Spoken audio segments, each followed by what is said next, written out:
Hello, everybody. Welcome back to another episode of The Root of the Matter. I am your host, Dr. Rachaele Carver, and today we have our first ever meeting with three of us. I'm very excited, and our first ever repeat guests. So if you guys have been listening to the podcast for a while, you may recognize Makenzie Evangelisto and Katie Kitzing, two of my favorite people and two of people who make up my health team. So welcome, guys. I'm so excited to have you. Today, we're in the middle of our detox series. So we are going to be talking about, Makenzie is a functional nutritionist. Katie has a couple of degrees, but I use her for my emotion code work. So we are going to talk about kind of drainage and detox and why we need to address the emotions as part of our detox protocol. So Makenzie, I'm going to throw it over to you first. If you tell us a little bit about what does detoxification mean to you and how does that differ from drainage? Yeah, that's a really great question. And honestly, sometimes when I hear it at first, I'm like, hold on, I need to pause and think about this for a minute too, because both seem interchangeable in the functional, holistic, alternative space. And you'll hear us throw those terms around all the time. Like they're kind of buzzwords now. We hear them everywhere. Make sure you're supporting your detoxification. Make sure you're supporting your drainage pathways. While they certainly coincide with one another, there are some differences as well. So in simple terms, we can think of detoxification as the biochemical processes that occur within the body for it to neutralize and expedite toxins or different pathogens from the body. While the drainage pathways is kind of like the plumbing throughout that detoxification. So the detoxification in simple terms is more of that biochemical pathway, and that's typically happening in your liver and in your kidneys. And so for that, you're going to have within the liver phase 1 and phase 2 detoxification. So during phase 1, that's really where your body is taking these toxic substances and it's actually turning it into more toxic substances, which is pretty interesting. Then phase 2, this is where amino acids really come into play. And with the amino acids, it conjugates to these more toxic substances that the body has created as a byproduct of detoxification.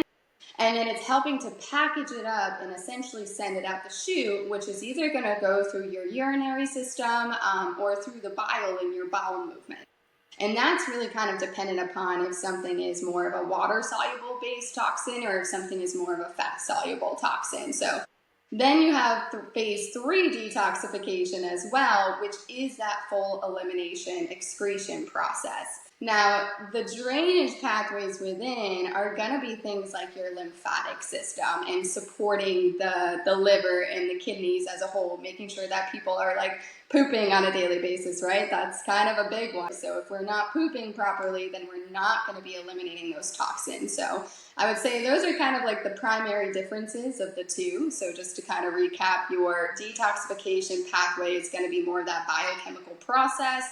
And then the drainage pathways is going to be the plumbing throughout that kind of moves and actually excretes those toxins after they've been neutralized and processed. So that's really simple. Well, you paired it. We simplified it as much as we can. We broke it down. Yes. So detox, right, is happening in our organs, and drainage is more of a whole process to make sure that once the liver and kidneys are doing the thing, it actually gets out of the body. Because unfortunately, some of us, maybe are cloggy, right? We have so much stuff, in the sewer, right? We kind of think of the lymph system as the sewer. And if we are sedentary, which most of us are sedentary beings, they always say, well, our lymph doesn't have a pump like the heart to move our blood, right? So unless we are moving, that we're not moving the lymph. So it can become very stagnant, and then it makes it more challenging. Many of us suffer from constipation. That's another form of sluggishness and lack of elimination. So if you are not having 1 to 2 to 3 bowel movements a day, that's a problem, right? If you look at our animals, right, they eat and poop immediately, right? That is how the body is designed. There's actually a reflex in our stomach. Once food hits there's a reflex that goes to our large intestine and be like, okay, let's make room, move it on out, right? But, so many of us have toxins. We have all sorts of things, emotions, yep. which will take And so if we are not eliminating what's happening, well, one, we could be building up all those toxins in the large intestine, or a lot of those, there's also a connection from the large intestine right back to the liver. So we can often recirculate, and those toxins will then come back to the liver. Or then if the liver's overwhelmed, it's like, well, I got to stuff it somewhere. And where do toxins like to be stored? In our fat. So when we think about, if we're gaining weight, what is that really a sign of? Could that be a sign that we're redistributing toxins, right? And so we're going to make more fat, because toxins are very dangerous, right? We don't want them in our brain. We don't want them in our liver. We don't want them in our heart, right? So the body is ingenious. It's like, okay, let's keep them in the fat.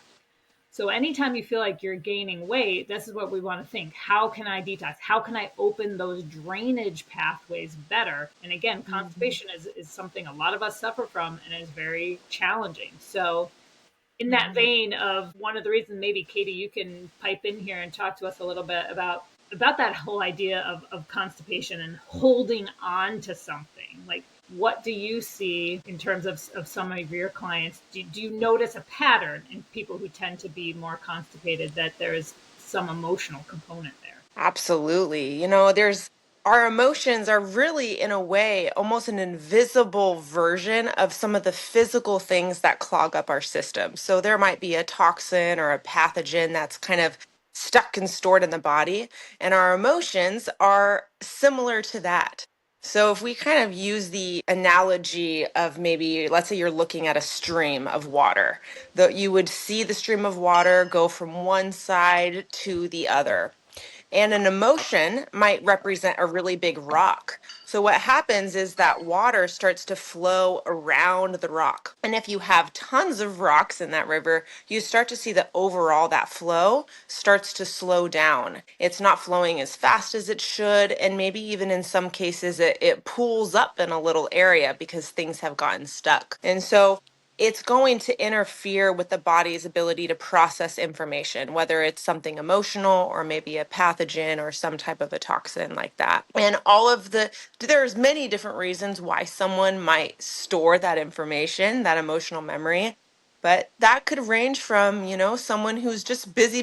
They're, workaholic, and they're moving all day, every day, and haven't had time to acknowledge their emotions. There's no time. Or maybe they're just someone who's not really connected to their emotions at all, and those emotions just want to be acknowledged. And if we're not working through our emotions in real time, or at least, in a reasonable time, those emotions will stay and just hold right there in the body, in our tissues, and maybe even our lymphatic drainage pathways. And they're invisible, but they get lodged in those soft tissues and organs and glands. And that people will say, well, an emotion isn't a physical thing. Like, how can that be? If, and people kind of write this up as like, that's just woo woo. I mean, there is actually science backing this up now, right? But how do you explain, like, that emotion is actually a frequency, right? Like, everything in the whole entire universe is energy, right?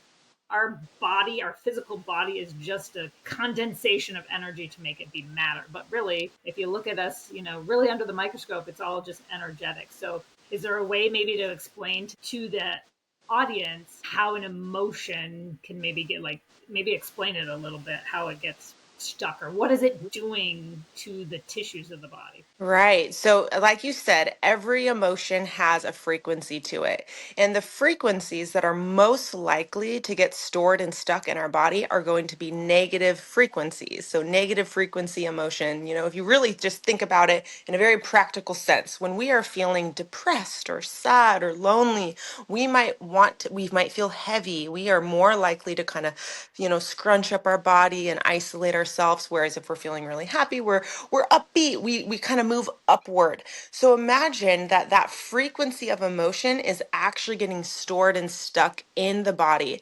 And so it's almost like an invisible rock. So I use the analogy of a rock a lot, because we all know what an actual rock looks like, but it's like the frequency gets stored in almost like this like form where it just gets lodged and stuck. It could go anywhere, right? If we are vulnerable in the moment because we have a cough, we have a pathogen, that emotion might get stored right there in your lungs. Whereas if you have an old injury in your knee, that's a weak part of the body. The emotion might get lodged right there. So it can get stuck anywhere from in your tooth to in your toe or in your lungs, but negative frequencies just tend to get stored a bit more easier. So I hope that answers the question, then I can clarify if we did. Absolutely. So let's think about somebody, let's say, is coming to you, Makenzie.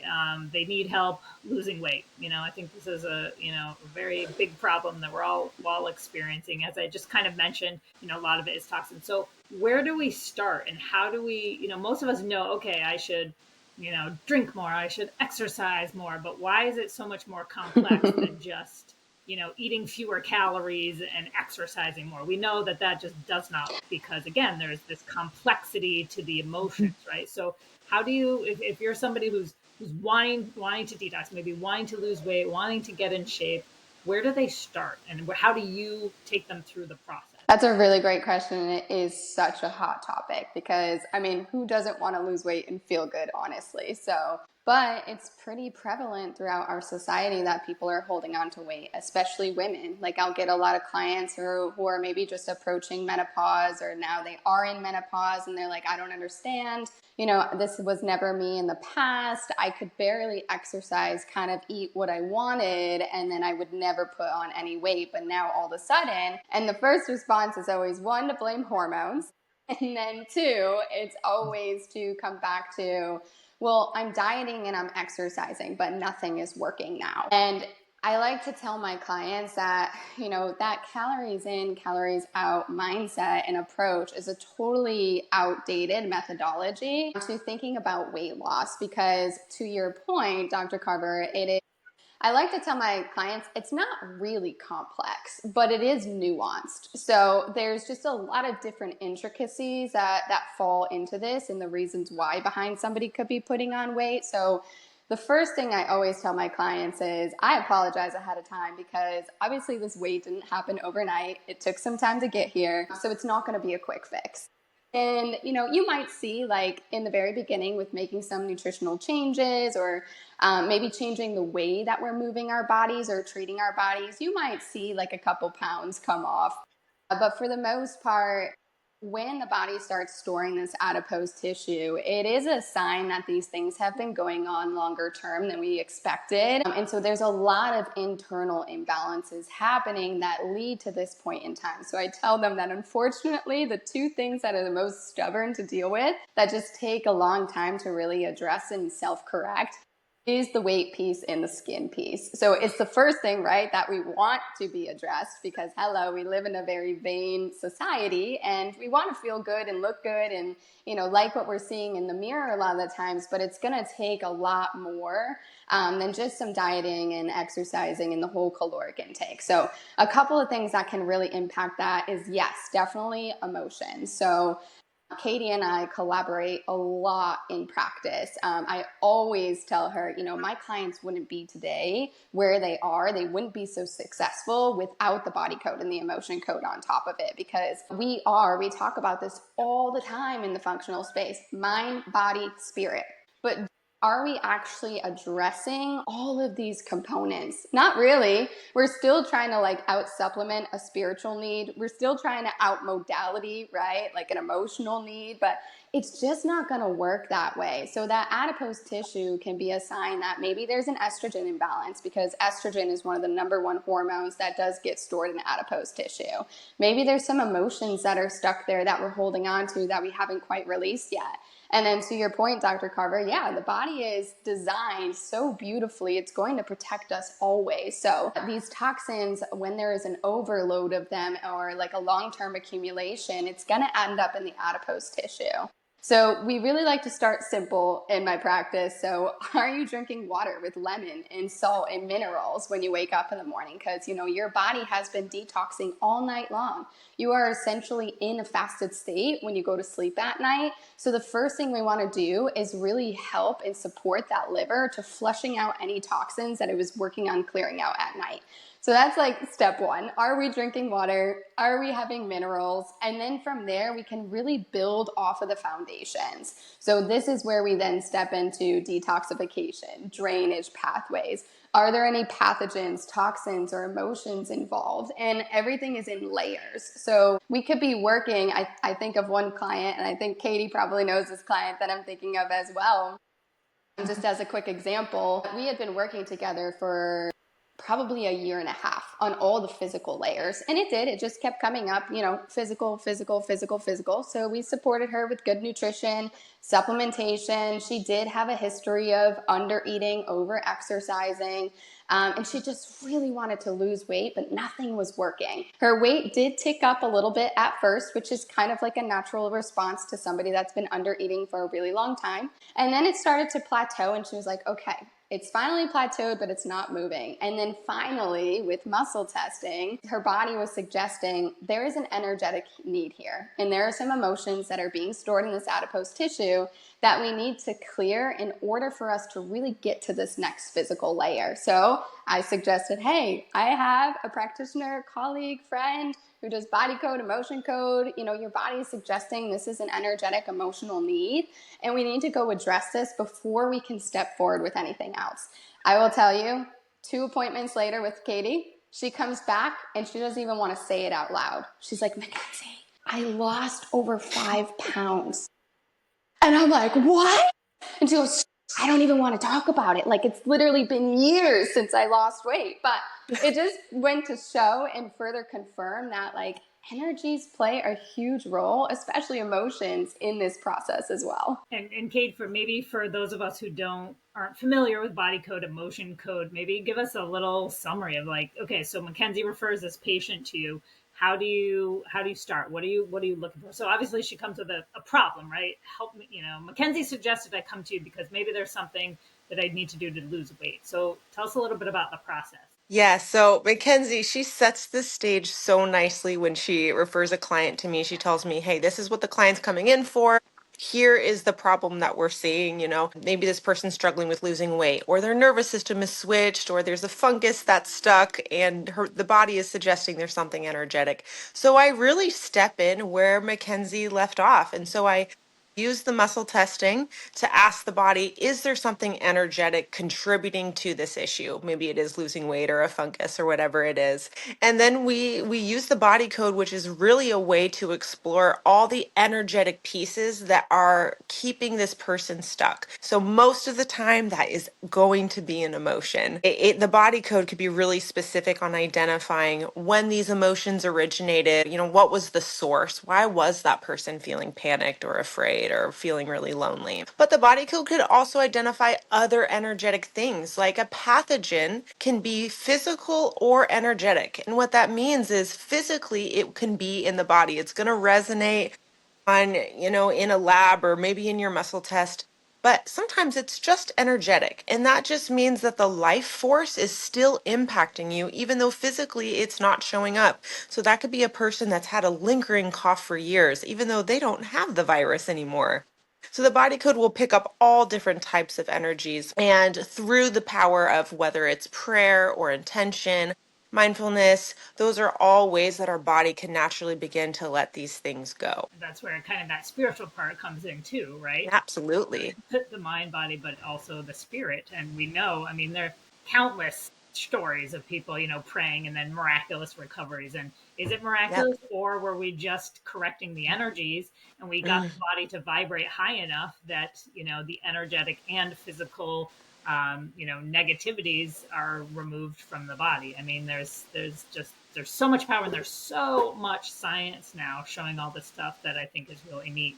So one of the things you guys both talked about, Katie, you just mentioned the nervous system, and Makenzie, you mentioned about layers. So it's kind of like an onion. We talk about this in functional medicine, that yes, maybe you have candida, and maybe you have a parasite, and maybe you have heavy metals, but we have to kind of heal in the right layers. Or sometimes, this is what happened to me all those years. I just kept detoxing, but not necessarily in the right layers, not really paying attention to my nervous system. And when I started to understand, wow, I think a lot of my emotions, a lot of my thoughts are affecting my digestive system, which affects the immune system, it was like, okay, I am a type A, I am in my head all the time. Like, I really need to start at the top with the nervous system. So I've come around to this fact too. And even when we're talking about like tooth infections and cavitation surgeries, like if the person, like, yeah, we can go in there and we can debride it out physically, but if you still have even the energetic or physical pieces running through your body,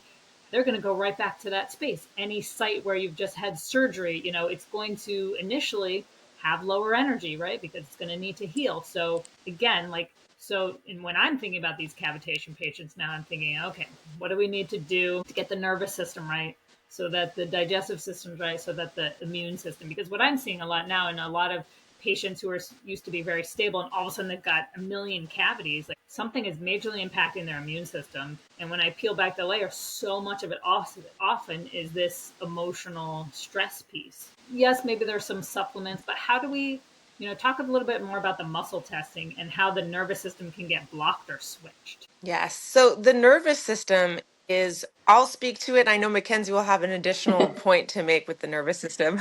So our nervous system really is the foundation and really how we interpret the world. It impacts our emotional responses. It impacts our decision making, right? Because our body is one big memory bank. So if there is a lot of emotions stored in there, a lot of panic and fear or trauma, this is going to be someone who's on edge, right? If to put an analogy to it, it's going to be like living in a house that's on unsolid ground. And so it starts to become almost like a faulty, maybe like a smoke signal in your house where it's making your body live as if you're in fear or on edge or you need to be really defensive when maybe that isn't a very real threat.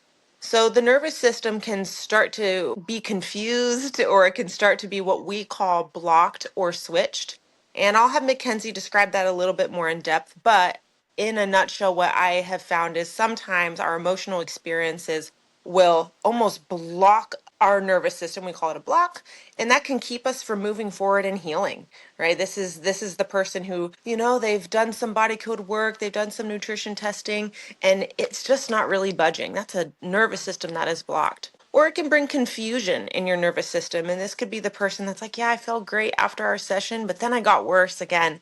My body it doesn't really know what to do with the information it's receiving. So it's critical to get on the front end, calm that nervous system so that that body feels safe so it could receive the healing in a more effective way. Yeah, and just to kind of echo everything that Katie just said, it's another buzz term, right? Like we hear the term being thrown around all the time. You got to address the nervous system health. You got to address the nervous system health. Okay, well, what are we actually talking about when we're discussing the nervous system health? So for us with the muscle testing, what we are predominantly working with is your autonomic nervous system. And that autonomic nervous system is generating all these autonomic functions in your body. So it is the digestion, it is your breathing, it is your detoxification pathways. Now that autonomic nervous system gets broken into two primary categories, which is your parasympathetic state and your sympathetic state. Before I move forward, Dr. Carver, is there a way to share screen? Because I actually do have an image for people who are visual. Yes. Awesome. So those of you who are visual out there in the audience, I am also a visual learner as well. So this is something that I introduce to all of my clients because we really start with the nervous system health. So that autonomic nervous system, like I was just saying, is broken into two primary categories, which is that parasympathetic state and the sympathetic state. So that parasympathetic is supposed to be that relaxation response. That's your rest and digest. That's also where the healing happens too. So healing and repair happens in that parasympathetic state, and then you have your sympathetic nervous system.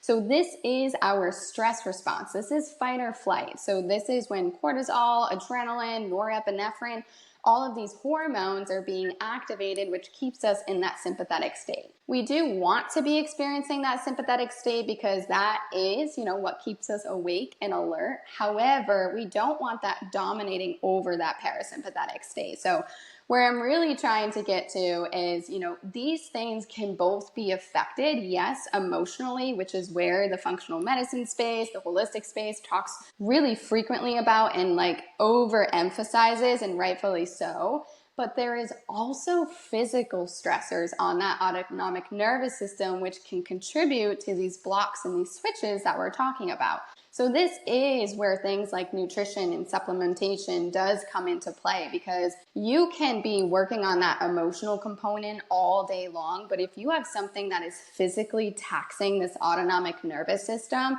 that's going to keep that body in a stressed out state. And as much as we would love to believe that we can outground these things, and I do believe, radical healing as well. So sometimes we can pray these things away. But for the most part, we are going to need some type of like physical support. So if we don't have that combination support of both that energetic, emotional component, with things like body code, emotion code, grounding, breathing techniques, prayer, meditation, combined with the physical factors that might be taxing this nervous system, we're never really going to see those blocks and those switches actually self-correct in the body. So it's really important to be mindful of both of those things. So when I'm muscle testing with clients, I will sometimes just ask the body, is this switch that's happening in this autonomic nervous system, is this physical, is it energetic, or is it a combination of both? And if both do present, sometimes we need to be careful because, again, coming back to those layers, we need to make sure that the body is ready to address one or the other, or maybe both at the same time. So there will be times with muscle testing where I ask the client's body, is this something that the body is ready to address from a physical standpoint? Yes. Is this something that the body is ready to address from an energetic standpoint? No. And we need to honor that too, because, the body is always trying to protect ourselves. So coming back to that very, very first question where we talked about detoxification and drainage pathways, everything in life does have a frequency to it. So these physical factors are going to be frequencies traveling through that same highway system. And the energies are also going to travel through that same highway system. So if we think about these pathogens, toxins, and energies as cars on the road, the more vehicles we have, the more congested that highway is going to become. Sometimes the body is saying we need to address the physical first because we need to clear out that highway before we can make room for more vehicles, which is where that emotional component comes into the play. So I know that kind of goes a little bit beyond just the blocking and the switching, but I hope that answers things for people, and having that visual here can be really helpful. Yeah, it's great. And while you were talking, it makes me think of, maybe you have a friend or a relative who, eats all the junk food in the world and never exercise, and yet they're happy and healthy. And you're like, that's so not fair. Like, what the heck? But perhaps it's because their nervous system is more balanced, right? They're not worried. I think this was also part of my problem too, as I started to learn a little bit more and I was detailed. It was all like, oh my God, if I don't do that, I started to become that term orthorexic, like everything was a problem. And you overthink every little morsel you're putting in your body and every little, toxic element that's in the house, in the air, and, you create more stress. So even though you're becoming aware, that extra stress on the nervous system is impeding you from making real progress. Some of the people who are blissfully unaware about all the toxins in the environment, sometimes they might be healthier because their nervous system isn't stressed out, right? They don't have that extra, those many, many extra vehicles, right, on the road clogging up all of their pathways. So again, why it's so important that we combine all these things. And I know my health really took the turn for the better when I started addressing more of this emotional thing. And as you said, like, I first knew Makenzie and she referred me to Katie, and we've been working together for, a couple of years now, maybe 1, 2, I don't know. I'm like, I don't like going too long without talking to Katie because she just, makes everything feel good and calm. And again, it's like having therapy, but also there's that physical side to it, because you're not just talking about it, but you're actually moving that energy away. And it's helped me learn a lot about myself too, because I'm like, oh, I'm acting this way because of that pattern that I had from age 3. It's crazy, all the things that come up from such a long time ago. But we know in 0 to 6, that's where your nervous system is being impacted the most. And pretty much by age 6, your nervous system has already determined the filter for the rest of your life, whether that's good or bad. And so I think the emotion is really powerful to go back. Some of the behaviors maybe you don't like, maybe you change something about your thought pattern or your habits. But if you don't really understand where they came from or they started, or how that energy could be stuck in a pathway, it's really hard to make changes. So if you're the kind of person who wants to do something differently, maybe we actually have to physically move the energy in the right place or something. So we've talked about muscle testing, which is really great. And I know Makenzie, every time I see her, she'll say, helps the nervous system, what are the things we need to do, but also what other maybe detox modalities. Because, I work in a very toxic profession. I'm around heavy metals and plastics and all sorts of bad stuff all the time. So I kind of need to be constantly, trying to move that stuff through my body. So maybe you guys can talk about what are some other detox modalities that you see are the most helpful for people. Yeah. Like sauna. I can start first, and Go for it, Katie wants kids. to chime in here too, and how we kind of integrate that into the muscle testing too. So I just want to say that that is the beauty of the muscle testing as well. So we're communicating directly with the body with muscle testing. So we can, explore, what modalities are going to be best for this person at this point in time. Because again, we do also want to make sure when the nervous system is coming up as already in a stressed out state, we don't want to further place stress on that nervous system. We want to support it. And although all these different detox modalities, supplements, nutrition, these are wonderful things to be supporting the body. Sometimes if we're doing a little too much, that's going to stress out our bodies as well. So that's where we start to get into things like Herxheimer reactions, which is a detox reaction. And that is also communication from the body that maybe we're doing too much or we're doing something too soon. So we also have to be careful of honoring that as well. And we really want to respect the body throughout this process. So some of the different detox modalities that you can implement over time are things like castor oil packs. Those are amazing for liver gallbladder health.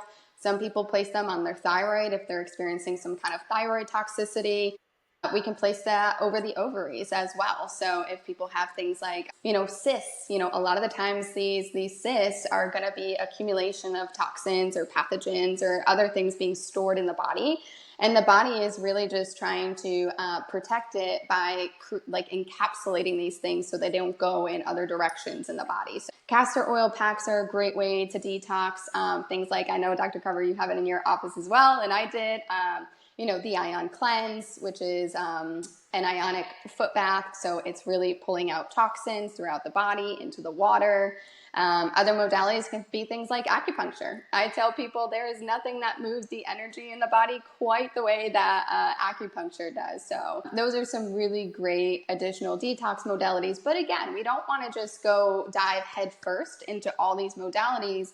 We also want to keep it simple and ask ourselves the question, am I actually supporting my body from a foundational perspective, like on a very basic level before I start diving into these things? Because what I do see is a lot of people want to go head first into these modalities, but they're in an incredibly depleted state. So they're missing a lot of their micronutrients. So micronutrients, for those of you who don't know, are going to be like your vitamins and your minerals in your food. So most of us are walking around in a completely depleted state without realizing it. And if we just added in that very basic mineral support, that's going to help those detoxification processes and those drainage pathways way more than any other detox modality. So I always start with my clients with making sure that we're getting those foundations in first. And then as the body suggests that it's ready to start implementing some of these other detox modalities, that's when we'll add in things like supplementation. We'll do the foot bath. Maybe we're implementing castor oil packs, or infrared sauna is a great way to detox heavy metals. So that's really what I do from my standpoint. And then with Katie, we collaborate a lot, and we've come to learn that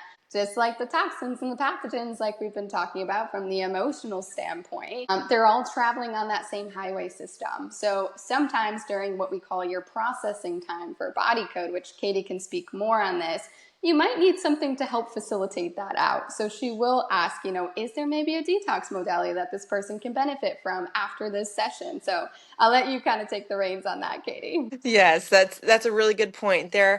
Our body, when it's processing out emotions, it's not much different than processing out an actual toxin or a pathogen. And there will be times that the body is suggesting it needs support. So at the end of each session, I'll ask, about roughly how many days does this person need to process this information? And really what I'm asking is roughly how long is it going to take for this person to adjust from all the work that we've done? It's like when you've gone to a massage and you feel really great afterwards, and then the next day you're like, gosh, I feel a little crummy. Maybe it's all those toxins getting pushed out of my body. And then maybe the following day you start to feel better. Or if you do a sauna or a hot tub and then you just feel kind of achy afterwards, that might be a sign you need to replenish yourself with some water and some minerals. The same thing is needed with the emotion and body code. And so there will be times that the body suggests, hey, some type of homeopathic remedy is going to be needed here, whether that's a drainage tone. And that's been given to me when I'm working on draining, some type of pathogen. But that's also something that can be done for energetic reasons as well, for my emotions. Kidney tone is one that often will show up for people, or just those natural, like Calm 5, Fields of Flowers, homeopathics are really commonly needed. And if the body isn't saying, "Hey, I don't need any physical support," almost always it's going to be beneficial for someone to do more just kind of gentle, everyday things to help your lymphatic drainage. That's walking, that's stretching, that's drinking water with minerals. Sometimes people like to do something a little bit more, so they might use that jade roller to help their lymphatic drainage, or they might do those vibration plates or different things like that. And those are all going to be helpful, gentle ways to process the emotional information. So I think what you guys both brought up was really important, that often we overdo it. That the mentality is not only the calories in, calories out, but the harder I exercise, the more I do that. And I was totally caught in this cycle. The more I do, the faster I'm going to heal and the better I'm going to do. When in fact, it can actually deplete you further. As Makenzie just said, like most of us are so depleted. I remember, years and years ago, I was working with this practitioner and it was all about this detox, and it was detox and all these coffee enemas. And it was like a 10-day process, right? Okay. Again, when you hear anything like 10-day detox, 21-day detox, okay, that's just kind of nonsense, because we've been accumulating toxins for most of us for decades, right? So to think that you can clear it all out in 10 or 21 days is not going to happen. Sounds good. And maybe you lose some water weight, but, and maybe you have a little bit of energy, but it's very temporary. So anyway, I did this 10-day and I did 2 coffee enemas. And after, I was like, my eczema was worse than ever. And he's like, well, just do another coffee enema. And and then very shortly after is where I found the cell core, got on those 2, parasite products that, for me, a lot of the Ayurvedic herbs in that para 2, I think really soothed my intestines. And that allowed, because when the eczema is flaring, that means the toxins are coming out of my skin. And even though I was doing these coffee enemas, my intestines were still not amenable to really proper flushing. I was like forcing it out versus letting my body do the thing. So when I had all that neem and all that good moisturizing, healthy stuff, that's when my eczema really started to go away after months. More is not always better. And again, this is why muscle testing, we talk about it all the time on the podcast. And so many more people are familiar with this, and so many practitioners understand how to do this, because again, especially when we have all these complex issues and maybe been dealing with something for a long time, we need to heal in the right layers, and we need to do it at the right times and not over. There are some times maybe that we need to not do anything, right? And we just need to be like, okay, we pushed whatever supplement really hard. Now we just need to rest, right? And it shouldn't, we have to think of it like a marathon, right? It is going to take time. And when you can get your nervous system to be like, I'm okay, I have the support, I will get there, right? Because that mindset is also so important. And like Makenzie said right at the beginning, listen, if you're looking for the quick fix, I'm not the person for you. Like, that's not how it's going to work. And so having that right mindset is going to help balance that nervous system, and then be able to go through these steps one by one, which is so important. One of the questions we talked about kind of ahead of time that I sent you guys was like, why do some people accumulate more toxins than others? And I think I've kind of answered it a little bit. Like, those of us who are more stressed out, right? We have more of those vehicles on the road. And, it could be somewhat genetics too. There's always talk, about this MTHFR and the ability to not, detoxify really well. I don't know if you guys had any other thoughts too about that question. Yeah, I think from the emotional perspective, I have some people that come in and they ask themselves, gosh, why am I always showing up with, nervous system disruption, or why am I always absorbing other people's emotions? And, if you really think, like you said, Dr. Carver, our nervous system is really established in those early years of life. And if someone grew up experiencing a lot of emotional experiences or trauma, or maybe there's generational trauma, they're living in a nervous system that doesn't feel safe. And if you really think of when you're feeling safe in your body, you're grounded, you're comfortable, you're not having to look around in every moment and thinking, am I safe? What do people think? Do I trust that person's facial expressions? What are their intentions? Right? You're just present in the moment. But if someone's nervous system is hypervigilant and they would need to know, am I safe? Can I trust these people? They are automatically more vulnerable to take on the stress of the world. They're more likely to reinforce their own nervous system dysregulation. And that's going to help build that toxin load. So getting safe in your body and being grounded is one of the preventative ways that we can help kind of reduce that risk of that toxin exposure emotionally or even physically. And I think that makes me think of, as a mom, right? Mostly our children's nervous system, for the most part, is highly adapted to the mother's nervous system, right? And I look at my own kids, and they're definitely more anxious, have more. And because I was so stressed out, when they were little, and then I got to the point where like, oh my gosh, I can't feed them this, and I can't feed them, and this toxin is going to kill them, and I was Mm-hmm. coming from a good place, wanting to protect my kids, but my whole response coming from fear instead of love, right? Fear is the lowest vibration, the lowest frequency we can have. We see what happened with the whole COVID. There was so much fear that was being, pushed out into society, which was not a good thing. So I think as moms, especially if you're a new mom with young kids, thinking about where I had one practitioner one time, I was having my daughter to do like neurofeedback, and she said, I won't treat your daughter unless you treat yourself first. And I was like, interesting. I was like, okay, and I wasn't offended, because I was really open to learning, and but I was just like, oh, that's so interesting. And I think that's really true. Sometimes I see in my practice a lot of these families that are so holistic and they're doing everything right. Why are the kids getting all these cavities? Like, it doesn't make sense. They're doing everything right.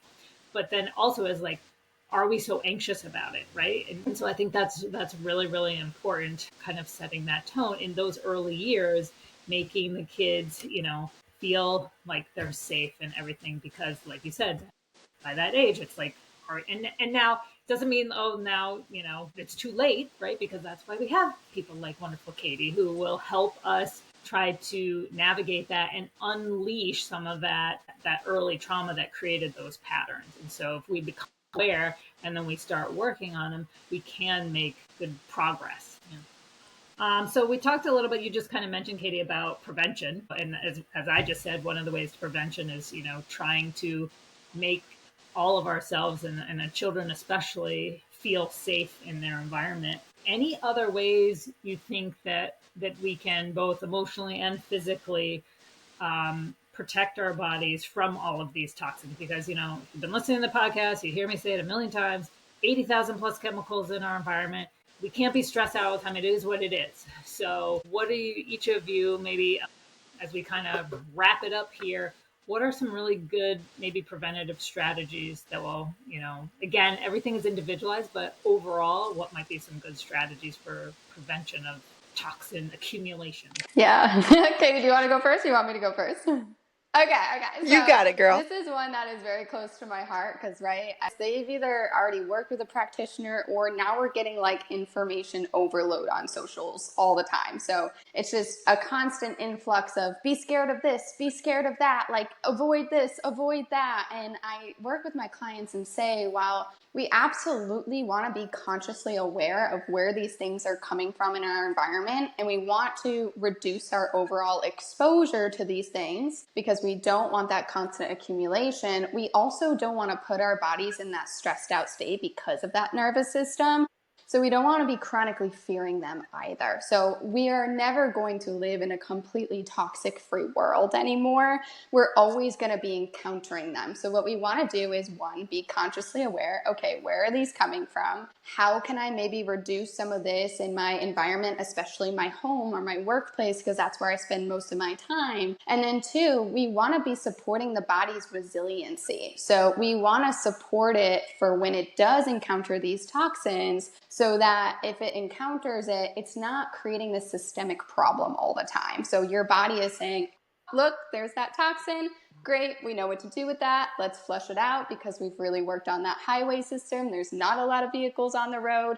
We could just move this along, no problem. And then the third thing I tell my clients, especially when it comes to food, right? Because we do know that nutrition is a foundational component. It is super important because of those vitamins and minerals that are in that food. If we are out and we are enjoying food and dining out, and most of the time we're making our meals at home, we're focusing on eliminating seed oils. We're buying predominantly organic produce. We're being careful with the quality of our meats at home. But the times we go out and we're trying to enjoy ourselves, don't stress over that food. That is the worst possible thing that you do, because the moment you start stressing about that food, you are already stimulating that sympathetic nervous system domination, and then you are absolutely not going to digest anything on your plate. So this is where the power of prayer comes into place for me personally and for a lot of my clients. So make sure you're praying over that food. Ask your body to absorb as many of the nutrients that are actually existing in that food, because we want to get that nourishment physically. But I tell my clients,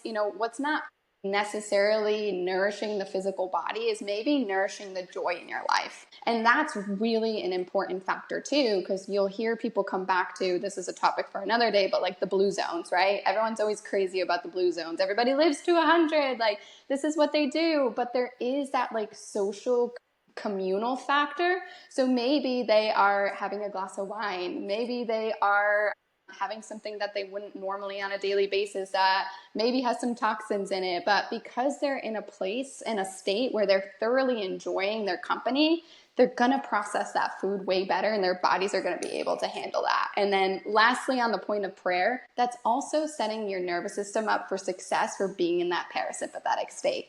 So there's prayer from an energetic standpoint, but then there's also a physical standpoint, because you actually have to slow down when you're praying over your food. You have to take a minute to breathe, and so that really sets the tone in that nervous system. So that's kind of how I approach it with my clients. So I'll have you speak more to that, Katie, from an energetic perspective. Yes, just to reinforce honestly what Mackenzie said about not being so afraid in advance about all these toxins, the same thing goes with your emotions. It's not realistic to expect yourself to never be stressed and to never have a negative emotion, because if I have a negative emotion, it's going to get stuck and then I'm going to cause my kids trauma. We have to remember that every single emotion has a function, and it's designed to communicate to our body. Just like an ache or pain is your body's way of saying, hey, there's something I need to address.